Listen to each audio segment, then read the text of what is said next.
السلام علیکم ورحمۃ اللہ وبرکاتہ۔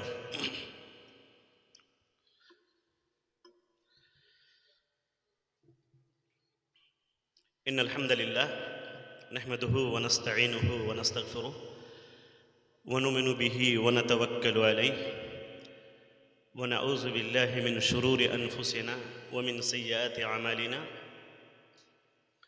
من يهده الله فلا مضل له ومن يضلله فلا هادي له وأشهد أن لا إله إلا الله وحده لا شريك له وأشهد أن محمدًا عبده ورسوله أما بعد فإن خير الحديث كتاب الله وخير الهدي هدي محمد صلى الله عليه وسلم وشر الأمور محدثاتها وكل محدثة بدعة وكل بدعة ضلالة الضلالة في النار۔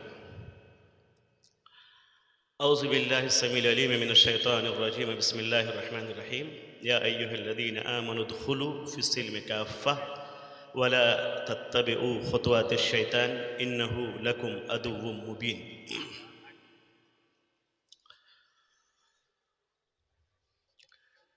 صدر عالی وقار فضیلت الشیخ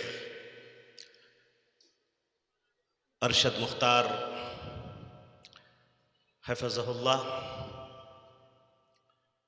اسٹیج پر موجود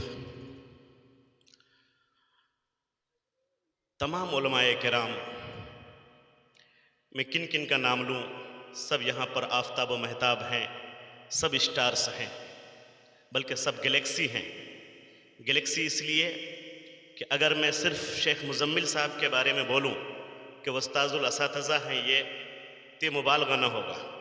ایک عالم ہیں اور ان کے کتنے شاگردان ہیں جو کئی بڑے بڑے عالم ہیں اور ان کے شاگردان ہیں، تو یہاں پر جتنے چہرے آپ دیکھ رہے ہیں سب ویسے ہی ہیں۔ باقی جو نیچے بیٹھے ہیں آپ لوگ بھی بہت اہم ہیں۔ فرق اتنا ہے تھوڑا سا کہ کچھ علماء یہاں پر بیٹھے ہیں اور کچھ نیچے ہیں۔ یہ جو موضوع، جو ٹاپک منتخب کیا گیا ہے اور کئی نیشنل اسکالرز جو یہاں پر آج تشریف فرما ہیں،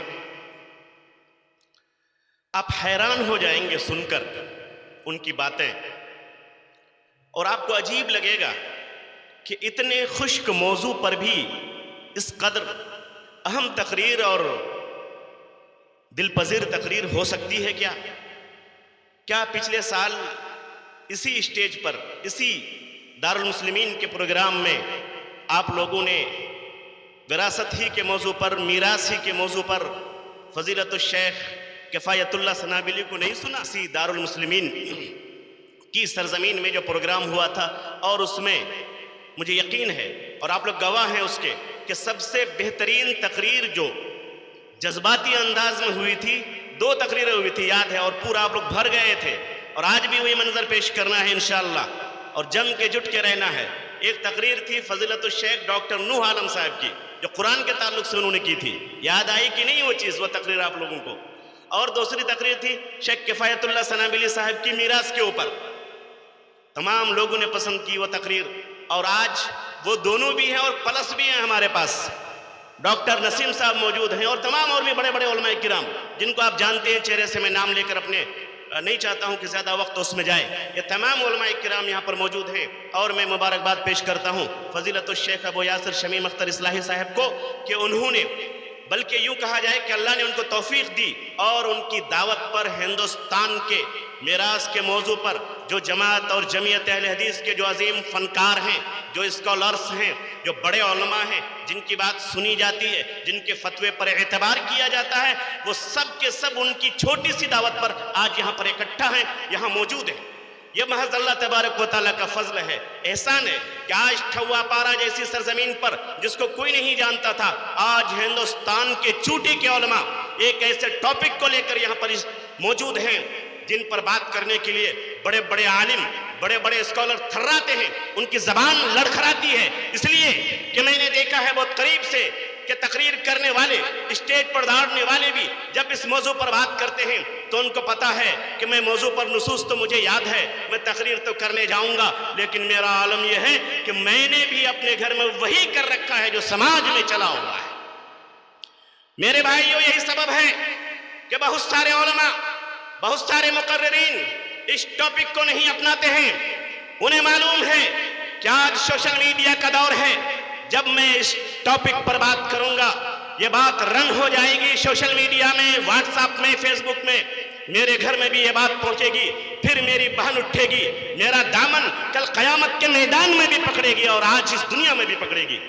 بہن بولے گی بھیا آپ تو گئے دارالمسلمین ٹھوا پارا، تقریر تو کر کے آپ چلے آئے، بڑی میٹھی تقریر تھی، دلائل بھی بہت اچھے تھے، لیکن آپ نے جو اپنی بہن کا حصہ کھا کے رکھا ہے، دبا کے رکھا ہے، اس کا کیا ہوگا؟ اتنا اہم موضوع، میں لائق مبارکباد سمجھتا ہوں ان کو کہ اللہ نے ان کے ذہن میں یہ بات ڈالی کہ آج ہندوستان بھر میں، صرف ہمارے بہار میں نہیں، صرف بنگال میں نہیں، ہم نے یو پی میں بھی دیکھا ہے، ہم نے گجرات میں بھی دیکھا ہے، ہم نے مہاراشٹر میں بھی دیکھا ہے، ہم نے ساؤتھ میں بھی دیکھا ہے، بڑے بڑے علماء ہیں، بڑے بڑے حاجی لوگ ہیں، بڑے بڑے اسکالرز ہیں، لیکن ان کا دامن داغدار ہے۔ وہاں پر ہمارے یہاں سے پہلے میراث کا جو سسٹم تھا وہ داغدار ہو چکا ہے۔ یہ تعجب کی بات ہے، آج سے تقریباً 10 سال پہلے Islamic research centre, Islamic centre Delhi میں جو قائم ہے، وہاں پر غازی پور والوں کی طرف سے اور کمساروبار والوں کی طرف سے اسی میراث کو لے کر کے، اسی وراثت کو لے کر کے پروگرام ہوا۔ علماء کرام نے جو باتیں رکھی میں دنگ رہ گیا۔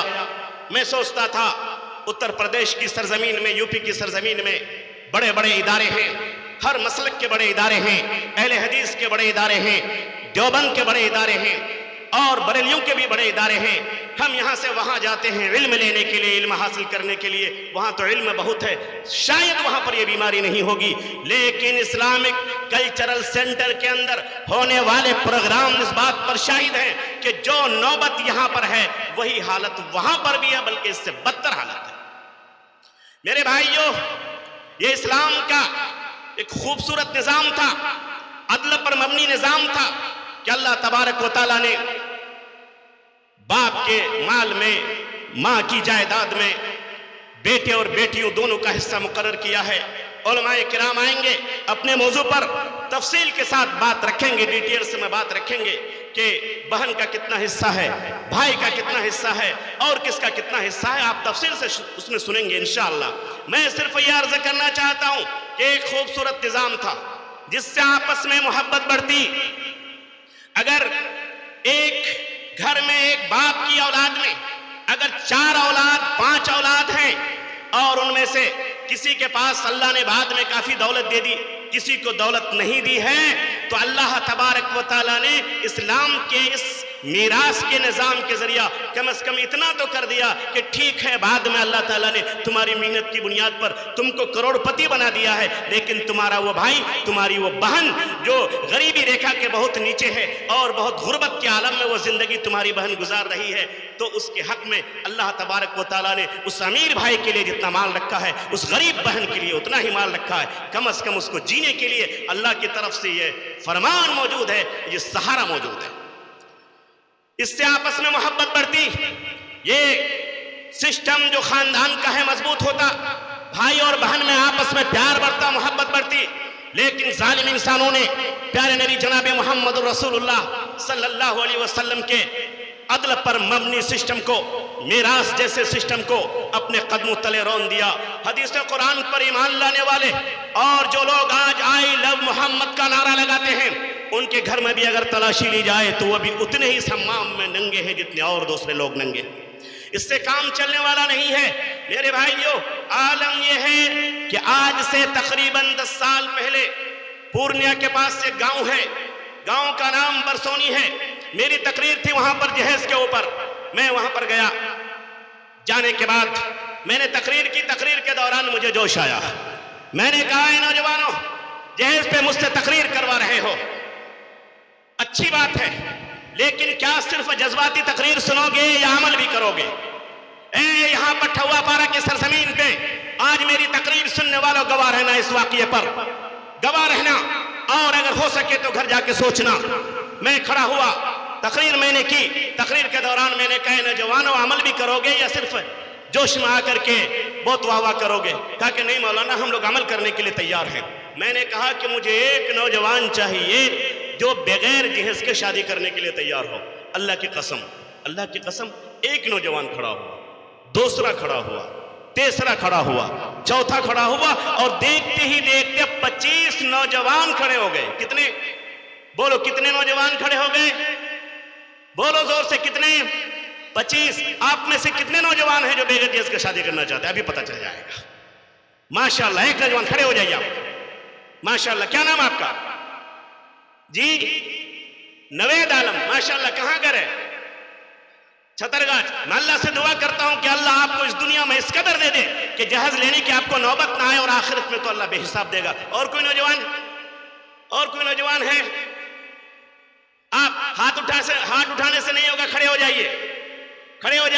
ماشاءاللہ. مجھے یقین ہے کہ آج کی یہ تقریر سننے کے بعد بہت سارے نوجوان ایسے ہوں گے کہ انشاءاللہ وہ بغیر جہیز کے شادی کریں گے. اہل حدیثوں میں پہلے یہ جہیز کی بیماری نہیں تھی, لیکن یہ بیماری آ گئی. اللہ ہمارے سماج کو محفوظ رکھے ہمارے سماج کو. اتنی بات میں نے وہاں بھی کی تھی. 25 نوجوان کھڑے ہوئے تھے. میں تھوڑا سا رک جاؤں, معاملہ کو آگے بڑھاؤں, تو مجھے یقین ہے کہ 50 نوجوان یہاں بھی کھڑے ہو جائیں گے. لیکن جو اگلا جملہ ہے وہ اس سے زیادہ امپورٹنٹ ہے, اس سے زیادہ اہم ہے. میں نے کہا اے لوگو, یہاں پر ایک کلمہ پڑھنے والوں, تمہارے 25 نوجوان میرے روبرو کھڑے ہیں. اس وقت واٹس ایپ نہیں تھا, اس طرح سے ویڈیو بنایا گیا. بنائے جانے کے بعد میں نے کہا کہ آپ میں سے کوئی ایک ایسا ہے جس کے پاس بیٹی ہے, آپ نے تعلیم بھی دی ہے, آپ کے پاس بہن ہے جس کی شادی بھی ہو گئی ہے, لیکن آپ کے ابو کا انتقال ہو چکا ہو. کھڑے ہوئیے اور ان میں سے کسی ایک نوجوان کو آپ منتخب کیجئے. اس مجلس میں اس کا نکاح ہوگا. میرے بھائیوں, کئی لوگ کھڑے ہو گئے کہ میرے پاس بیٹی ہے, عالمہ ہے, میرے پاس بہن بھی ہے, میرے ابو کا انتقال بھی ہو گیا ہے. کئی لوگ کھڑے ہو گئے. میں نے کہا کہ اچھی بات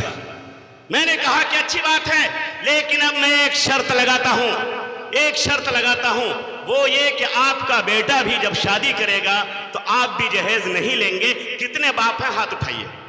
کئی لوگوں نے ہاتھ اٹھا دیا, کئی لوگوں نے ہاتھ اٹھایا. میں خوش ہو گیا. لیکن اس کے بعد جو جملہ تھا وہ بہت خطرناک تھا. وہ دن ہے اور آج کا دن ہے, میں اس کو بھول نہیں پایا. میرے بھائیوں, میں نے کہا کہ آپ کے پاس بیٹی بھی ہے, آپ نے اس کو علم کے زیور سے آراستہ بھی کیا ہے, آپ کے ابو کا انتقال بھی ہو گیا ہے. اے میرے لوگوں, اے مومنوں, اے مسلمانوں, اے نبی کے کلمہ پڑھنے والوں, ذرا اپنے دل پر ہاتھ رکھ کر کے سچائی کے ساتھ مجھے یہ بتاؤ کہ تم میں سے کتنے لوگ ہو جو یہاں پر اپنی بیٹی کی شادی کرانے کے لیے تیار ہو. ان نوجوانوں سے تم میں سے کتنے لوگ ہو, آپ میں سے کتنے لوگ ہیں جو اپنے ابو کے انتقال کے بعد ان کی جو وراثت ہے, ان کی جو میراث ہے, اپنی بہن کو دے دیا ہے. اللہ کی قسم, ایک آدمی بھی اس مجلس میں مجھے نہیں ملا جو کھڑا ہو کر کے یہ کہتا کہ میرے ابو کا انتقال ہو چکا ہے اور میں نے اس کے مرنے کے بعد اس کی وراثت کو, اس کے مال کو میں نے تقسیم کر دیا ہے. یہ مسلمان ہیں جنہیں دیکھ کے شرمائے یہود. وضع میں تم نصارہ ہو تو تمدن میں ہنود. ہم یہ کہتے ہیں کہ ہماری دعائیں قبول نہیں ہوتی, ہم یہ کہتے ہیں کہ اللہ کا عذاب اس امت پر ہے, ہم یہ کہتے ہیں کہ ہمارے گھر میں سکون نہیں ہے. میرے بھائیوں, یہ تو وہی وبال ہے نا. تم اللہ کو ناراض کرو گے, ہو سکتا ہے نمازیں تم سے چھوٹ جاتی ہوں, حالانکہ وہ بھی بہت ضروری ہے. اگر تم نماز چھوڑ دو گے, علماء کہتے ہیں, بہت سارے علماء شدت کے ساتھ کہتے ہیں کہ اس کا ایمان چلا جاتا ہے, وہ تو کافر ہو جاتا ہے. بہت سارے علماء میں تھوڑی سی نرمی ہے اور کہتے ہیں کہ وہ شدت کے لیے ہے, لیکن گناہ کبیرہ سے تو کسی کو انکار نہیں. میرے بھائیوں, لیکن یہ پھر بھی اللہ کا ہے, اللہ کا حق ہے. ہو سکتا ہے اللہ معاف کر دے, لیکن یہ مال میراث کا, یہ وراثت کی جائیداد, یہ باپ کی زمین, یہ ماں کی جائیداد, یہ ماں کی پراپرٹی, جس میں اللہ نے آپ کی بہن کا حق رکھا ہے, جس کو آپ نے دبا لیا ہے, جس کو آپ نے کھا لیا ہے. رب کعبہ کی قسم, کل قیامت کا میدان ہوگا, سورج آپ کے سر پر ہوگا, جب تک آپ کی بہن آپ کو آ کے معاف نہیں کرے گی, اللہ بھی آپ کو معاف نہیں کرے گا. اللہ بھی آپ کو معاف نہیں کرے گا. لاکھ توبہ کر لیں, لاکھ استغفار کر لیں, یہ بہن جس کو آپ نے دبایا ہے, یہ بہن جس کا حق آپ نے مارا ہے, وَتَأْكُلُونَ التُّرَاثَ أَكَلًا لَمًّا, تم اپنے ان لوگوں کے مال کو جس کو اللہ نے حق دیا تھا اٹھا کے کھا لیتے ہو. ذرہ برابر بھی تمہیں حیا نہیں آتی, تمہیں شرم نہیں آتی, اللہ کے عذاب کا خوف نہیں آتا, بہن کے دل کے ٹوٹنے کا تم کو اندیشہ نہیں ہوتا, سماج میں بدنظمی اور بے اعتدالی کا تمہیں احساس نہیں ہوتا. آج ہمارے دل ایک دوسرے سے دور ہو چکے ہیں. سبب یہ ہے کہ ہم نے حقوق میں کم از کم سب سے پہلا حق جو قرآن نے دیا, جو حدیث نے دی, جو پیارے نبی نے دیا, جو محبت کی بنیاد ہے, جو عدل کی بنیاد ہے, اور یہ اللہ کی حد ہے, جو اس کو پامال کرے گا اللہ اس کو تباہ و تاراج کر دے گا. بخاری کی روایت میں کیا کہا پیارے نبی نے, ایک بالشت زمین اگر تم کسی کا ہڑپ کر لو گے تو اللہ تمہاری گردن میں توق پہنائے گا. میرے بھائیوں, یہ حدیث کس کے لیے ہے؟ یہ تو آپ کی بہن ہے نا, یہ وہی بہن ہے جو آپ جس باپ کے نطفے سے آپ پیدا ہوئے, اسی باپ کے نطفے سے تمہاری بہن بھی پیدا ہوئی. جس ماں کی چھاتی کا دودھ تم نے پیا ہے اسی ماں کی چھاتی کا دودھ تمہاری بہن نے بھی پیا ہے. اور جس اللہ نے تم کو پیدا کیا تمہاری ماں کی گود سے, اس کی کوکھ سے, اللہ رب العالمین نے تمہاری بہن کو بھی اسی ماں کی کوکھ سے, اسی پیٹ سے پیدا کیا ہے. اور اسی اللہ نے قرآن میں تمہارا بھی حق دیا ہے, تمہاری بہن کا بھی حق دیا ہے. پھر تمہیں یہ کون اجازت دیتا ہے, کون اس کی اجازت دیتا ہے کیا آپ اپنے بہن کا حق دبا لو؟ بہن کا حق دبانے کا بھی عجب عجب سسٹم ہے ہمارے ماحول میں. ایک سسٹم تو یہ ہے کہ حق ہی دبا لیتا ہے, دیتا ہی نہیں بہن کو. بہن بیچاری مجبور, بہت مجبور, سوچتی ہے بھائی ہے, اگر میں جاؤں گی اور میراث مانگوں گی, وراثت میں حصہ مانگوں گی, بھائی ناراض ہو جائیں گے, بھائی کا دل ٹوٹ جائے گا. میں کس کے پاس آؤں گی, پھر پلٹ کر کے اپنے میکے میں, اپنے ماں کے گھر میں کس کے پاس میں آؤں گی, کہاں مجھے چھاؤں ملے گا, کہاں مجھے سکون ملے گا. بہن اس ڈر کی وجہ سے نہیں جاتی ہے, مانگتی نہیں ہے. لیکن کیا آپ اس کا حق دبا لیں گے؟ کیا آپ اس کا حق کھا لیں گے؟ کیا اسلام اس کی اجازت دیتا ہے؟ کیا سماج اس کی اجازت دیتا ہے؟ نہیں دیتا ہے نا بھائی. پھر آپ کیوں ایسا کرتے ہیں؟ نہیں کرنا چاہیے آپ کو. کھانے کا ایک دوسرا اسٹائل ہے, کھانے کا ایک دوسرا اسٹائل جو اکثر سماج میں ہے. زمین 5 بیگہ 5 ایکڑ زمین باپ نے چھوڑی, بھائی کا حصہ, بہن کا حصہ. کئی بھائی کئی بہن ہیں, مثال کے طور پر بھائی کو بھی زمین ملی, اس میں سے مان لیجئے کہ 50 ڈسمل یا 100 ڈسمل یا 200 ڈسمل زمین ملی.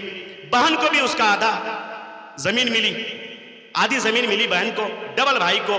اب جب بہن بیچنے کے لیے آتی ہے زمین تو بھائی اس کی قیمت لگاتا ہے.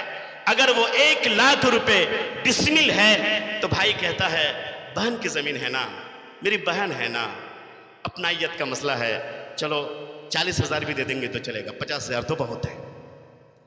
اور آپ لوگ اچھی طرح جانتے ہیں, اسی سماج میں جیتے ہیں, آپ کو پتا ہے کہ کبھی بھی بھائی جب بہن کی زمین خریدتا ہے مکمل پیسہ نہیں دیتا, بلکہ اس کی آدھی قیمت لگاتا ہے. بہن بیچاری مجبور ہو کر کے, بظاہر اس کے چہرے پہ ہنسی ہوتی ہے, مسکراہٹ ہوتی ہے, لیکن اس کے دل کے اندر اتر کر کے دیکھیں کہ وہ کس طرح سے اس قیمتی زمین کو آدھی قیمت یا اس سے کم قیمت پر دے کے جاتی ہے. میرے بھائیوں کہتے ہیں کہ یہ تو میری بہن ہے نا. میں یہ کہنا چاہتا ہوں, او بے غیرت نوجوانوں, وہ تو تمہاری بہن ہے تم کہتے ہو, لیکن کیا تم اس کے بھائی نہیں ہو؟ کیا تم یہ کہنا پسند کرو گے اے بہن میں تو تمہارا بھائی ہوں نا, میری زمین آدھی قیمت میں لے لو؟ مجھے یقین ہے کہ سماج میں ایک نوجوان بھی ایسا نہیں ملے گا جو اپنی بہن کو یہ کہے کہ میں بھی تو تمہارا بھائی ہوں نا, آؤ میری زمین تم آدھی قیمت پر لے لو. جب تم آدھی اسی باپ کی زمین کو جو تم اپنی بہن سے لیتے ہو تو یہ کہتے ہو کہ میری بہن ہے نا, آدھی قیمت میں دے دو. آپ کیوں نہیں کہتے ہیں کہ بہن میں بھی تو تمہارا بھائی ہونا, آدھی قیمت میں لے لو؟ کبھی نہیں. اس سے یہ ہو گیا کہ پھر آپس میں نفرتیں بڑھ گئی. سماج میں ایک عظیم برائی جس کو اسلام نے اپنے قدموں تلے روندا تھا, پیارے نبی نے جس سے ڈرایا تھا, اللہ نے جس کو حد مقرر کر دیا, حدود اللہ میں یہ شامل ہے, یہ اللہ کا دیا ہوا حق ہے, یہ کسی انسان کا نہیں. اور آج جو موضوع دیا گیا تھا مجھے کہ اسلام میں جو میراث ہے, جو نظام وراثت ہے, اس پر عمل نہ کرنے کی وجہ سے سماج میں کیا برائیاں آتی ہیں؟ تو بھائی یہی برائیاں تو آتی ہے نا کہ آپس میں دل ایک دوسرے کا جدا ہو جاتا ہے، خاندان کا جو سسٹم ہے وہ کمزور ہو جاتا ہے، اور حق دباتے دباتے ہمارا دل اتنا سیاہ ہو چکا ہے، اتنا سیاہ ہو چکا ہے کہ آج اس ٹاپک پر نہ جلسے ہوتے ہیں، نہ بیانات ہوتے ہیں، نہ تقریریں ہوتی ہیں، نہ علماء بولتے ہیں، نہ ہم اور آپ سنتے ہیں، نہ سوال ہم لوگ بہت کرتے ہیں ماشاءاللہ، لیکن کبھی ہم نے یہ سوال نہیں کیا کہ میری بہن کا کتنا حصہ ہے میری زمین میں، وہ ذرا بتلا دیجئے مولانا صاحب۔ مجھے یقین ہے کہ آج کا یہ پروگرام جو ٹھوا پارہ کی سرزمین پر فضیلت الشیخ ارشد مختار صاحب کی صدارت میں منعقد ہوا ہے، یہاں سے ہم ایک عزم لے کر کے، پختہ ارادہ لے کر کے، اور یہ ارادہ اس لیے نہیں جذباتی نہیں بلکہ قرآن کریم پر عمل کرنے کی نیت سے، حدیث نبوی پر عمل کرنے کی نیت سے، اور آخرت میں یقیناً ہم جب یہ حق دیں گے اللہ ہمیں اچھا بدلہ دے گا، تو اس کو سامنے رکھ کر کے اس پر ایمان لاتے ہوئے ہم ضرور کوشش کریں گے کہ اب تک جو غفلت ہوئی، جو سستی ہوئی، ہم نے جو بے ایمانی کی اب تک دبے کچلے لفظوں کے ساتھ، انشاءاللہ یہاں سے جانے کے بعد ہم ان چیزوں سے توبہ کریں گے۔ اور ہمارے عجیب سسٹم ہے، ابو کا انتقال ہو جاتا ہے، 25 سال ہو گئے اور اب تک اس کا حصہ نہیں ہوتا ہے، بہت سارے معاملات میں دیکھے گئے۔ میرے بھائیوں، آخری جملہ کہہ کر کے میں اپنی بات ختم کرتا ہوں کہ آج ہندوستان کی سرزمین میں جہیز کا جو ناسور ہے، اس کا بنیادی سبب ہے کہ سماج سے آپ نے میراث کے سسٹم کو ختم کر دیا۔ اس کے بدلے میں شوہر نامدار کو یہ لگا کہ ان کی جو بہن ہے، جو میری بیوی ہے، بھائی لوگ تو کچھ دیں گے نہیں میرے سسر کے مرنے کے بعد، چلو شادی ہی کے وقت میں ڈیمانڈ کرتے ہیں اور جہیز کی شکل میں پہلی ہی ہم ہڑپ لیتے ہیں۔ حالانکہ ادھر شریعت نے جو آپ کو نظام وراثت دیا، اس میں اگر آپ نے کسی کا حق مارا ہے وہ بھی حرام ہے، اور یہ جو آپ ڈیمانڈ کرتے ہیں جہیز کے نام پر، علماء کرام سے پوچھیں کہ اس پر کیا فتویٰ ہے۔ میں ان چند جذباتی باتوں کے ساتھ آپ لوگوں سے گزارش ہی کر سکتا ہوں کہ رسول اللہ صلی اللہ علیہ وسلم نے جو نظام دیا، لوگوں، شیخ نے کہا تھا کہ فضول سمجھ کر جسے بجھا دیا تم نے، فضول سمجھ کر جسے بجھا دیا تم نے، وہی چراغ جلاؤ تو روشنی ہوگی، وہی چراغ جلاؤ تو روشنی ہوگی۔ خود سے جب آپ اپنی بہن کو کہیں گے کہ بہن آؤ، یہ تمہارا حق ہے، لے کے جاؤ، اس سماج میں نیا سسٹم پیدا ہوگا، نئی محبت پیدا ہوگی۔ وہ بہن رب کعبہ کی قسم کبھی آپ کو نہیں بھول سکتی جس کو آپ خود سے بلائیں گے اور اس کا حصہ اس کو دیں گے۔ جب تک اس کی جان میں جان باقی رہے گی، آپ کو دعائیں دیتی رہے گی اور محبت کا ایک سسٹم قائم رہے گا۔ کبھی آپ پر کوئی آنچ آئے تو وہ تن من دھن سب کی بازی لگا دے گی، چونکہ آپ تو اس کے بھائی ہیں نا، آپ وہیں سے پیدا ہوئے جہاں سے وہ پیدا ہوئی، جس ماں کا دودھ آپ نے پیا ہے اسی ماں کا دودھ اس نے بھی پیا ہے۔ یقیناً وہ محبت جو بچپنے میں تھی پھر لوٹ آئے گی۔ اللہ تعالی ہم تمام لوگوں کو میراث اور وراثت کے سسٹم کو صحیح معنی میں سمجھنے اور اس پر عمل کرنے کی توفیق عطا فرمائے، اور اس طرح کا پروگرام بار بار ہندوستان کی سرزمین میں ہونے کی توفیق عطا فرمائے۔ جو ذمہ دار علماء کرام یہاں پر جمعیت اور جماعت کے موجود ہیں، میں ان سے بھی گزارش کرتا ہوں دردمندانہ کہ جہاں بہت سارے جلسے ہوتے ہیں، آپ لوگ اپنی نگرانی میں، اپنی صدارت میں ضرور اس طرح کے پروگرام ہندوستان بھر میں کریں۔ خاص طور پر صدر جلسہ سے میں مخاطب ہوں، اللہ تعالیٰ نے آپ کو بہت کچھ سے نوازا ہے، ایک وسیع میدان ہے، بلکہ کئی میدان ہیں آپ کے سامنے۔ آپ اگر اس مشن کو لے کے اٹھیں گے، مجھے یقین ہے جو یہ علماء کا قافلہ ہے آپ کے قدم سے قدم اور شانہ سے شانہ، کندھا سے کندھا ملا کر چلنے کی کوشش کریں گے، اور چراغ سے چراغ جلتا جائے گا۔ یقیناً ہم کوشش ہی کر سکتے ہیں، اور ہم کوشش کریں گے تو انشاءاللہ اللہ تعالیٰ ضرور کامیابی سے نوازے گا۔ وآخر دعوانا ان الحمدللہ رب العالمین۔ السلام علیکم ورحمۃ اللہ وبرکاتہ۔